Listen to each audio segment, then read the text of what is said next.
Bienvenue à la Malencoin. Aujourd'hui, un travail très différent que d'habitude. J'avais ce vieux siège de mécanicien, tout abîmé, ça fait des années que nous l'avons. On l'a même trouvé dans les locaux quand on s'est installé. Et je me suis dit, bah tiens, c'est un bon exercice pour voir si on peut prendre un vieux siège et le transformer de façon un peu plus luxueuse, pour qu'il puisse aller dans un bureau avec un bureau contemporain ou quelque chose comme ça. Donc la première chose que j'ai fait, j'ai commencé par démonter tout ce machin. Je me le suis laissé surprendre d'ailleurs par les roulements à billes, vous verrez tout à l'heure quand je les remonte au démontage. Donc on a enlevé les roulettes, les machins, les trucs. Et puis il a fallu attaquer le siège proprement dit. C'est là qu'on voit que c'est un boulot qui doit dater des années 60. Le capitonnage était un truc vraiment horrible avec un genre de mousse parfaitement immonde.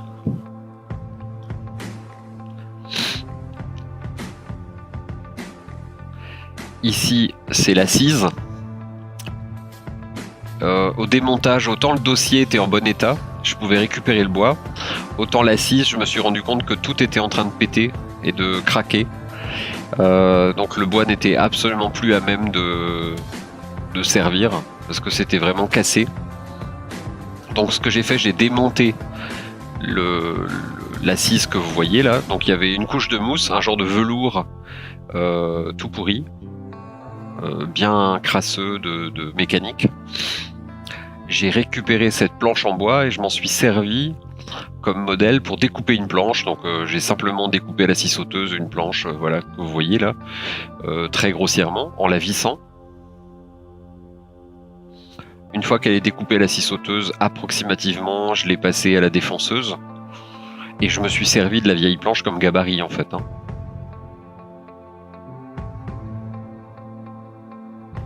Voilà, ça permet de se repérer. J'ai rien voulu inventer, donc j'ai recréé les trous qu'il y avait à l'origine. Je pense que c'est bien pour l'aération. Ensuite, je me suis attaqué aux pieds. Donc d'abord du décapant, à la spatule, enlever de la peinture. Ensuite, avec un disque à meuler. Pour d'autres pièces, j'ai fait ça entièrement au décapant.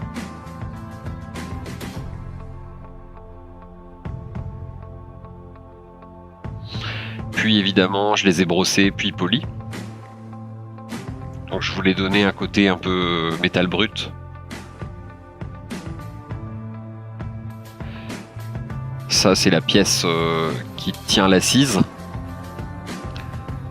où les finitions peuvent pas passer à la grosse polisseuse, donc je les ai fait à la petite. Donc c'est l'équivalent d'une Dremel avec une brosse coton, bien évidemment.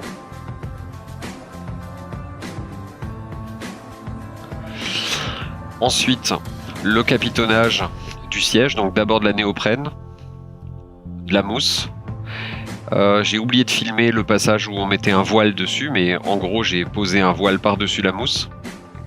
Puis on en colle une peau de chèvre.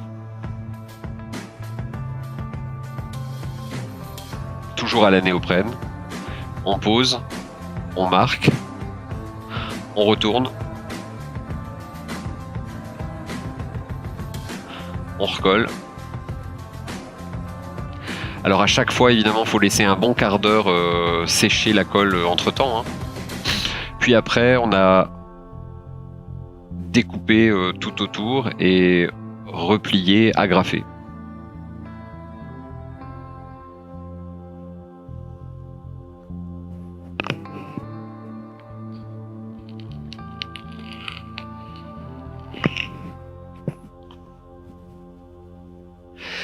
Ensuite, la mousse. Alors là, je l'ai découpé au cutter, mais j'ai découvert entre-temps que la mousse, ça se coupe super bien la scie à ruban. Je viens d'en découper pour un autre projet que vous verrez dans quelques temps. Et en fait, ça se découpe très très bien la scie à ruban. Donc si j'avais à le refaire, je le referais à la scie à ruban. C'est vraiment impeccable.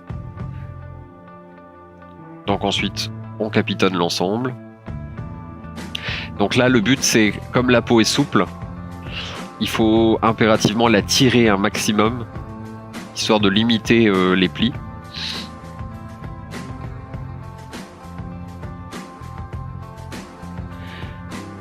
Alors c'est comme pour un siège de voiture, hein, lorsqu'on veut faire des courbes, il faut couper en biais. Ici les pieds, j'ai fait des genres de petites formes en bois, en noyer, à la forme du pied pour cacher en fait, puisqu'à l'époque il y avait un système de coque en aluminium et j'en avais plus qu'une sur le siège. Là on pose les roulettes, là je repose en fait le roulement à billes qui m'a posé problème au démontage puisqu'il s'est entièrement baladé. J'ai passé un temps fou à retrouver les roulettes. Ensuite on refixe le siège, on remet les pièces, toutes les pièces en plastique ont été lavées, nettoyées et repolies. L'arrière du siège qui se fixe avec des écrous-borgnes et 2 vis. L'arrière de l'assise, où à l'emporte-pièce on a simplement refait les trous des vis. On repose dans les emplacements nécessaires. On reboulonne. Et voilà un siège de mécanicien qui est reparti. Avec des roulettes neuves, ça sera quand même vachement plus confortable. La mousse est d'une densité qui suffit largement au poids d'un mec classique. C'est une mousse que j'ai achetée sur Amazon d'ailleurs, tout bêtement. Et voilà, c'est reparti pour quelques années. Merci à vous de l'avoir suivi. Abonnez-vous. Bientôt d'autres projets de ce genre-là qui sont des compléments de notre métier habituel.